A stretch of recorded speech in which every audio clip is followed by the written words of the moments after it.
Our next session is asking for help. Now, we've touched on this previously, but it's so important, I want to do this again. One of the most fundamental ways for anybody to succeed is to be around people that want to help them. And it is fundamental, if you're a small business owner, to surround yourself with people who want to help you. If you're a salesperson, it's also similar. It might be slightly different because you don't necessarily have as many challenges as a business owner, but if you can surround yourself with people that will help, it's easier. So getting comfortable with asking for help is so important. So let's have a look.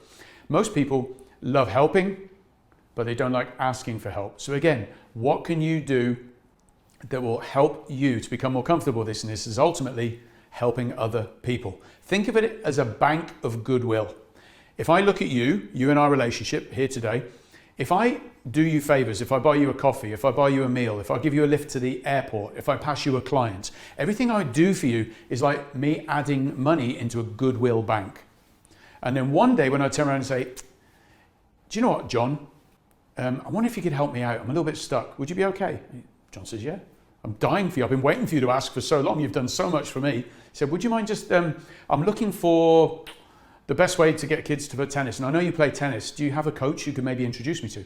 Or I know you're connected with this company. Would you be okay if we discussed how you could introduce me?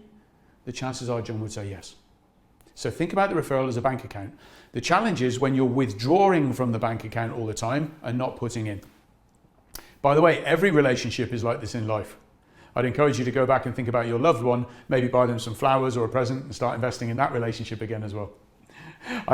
We did this on one of my courses, and I remember a friend of mine, at the end of the program when we talked about all this giving, he actually went home and bought his wife a load of flowers because he'd actually not realized how much she did for him. She was constantly contributing.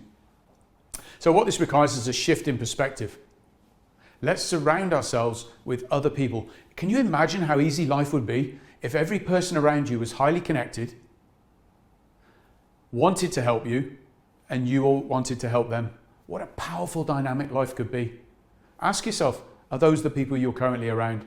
Because if they're not, you might need to consider a people audit.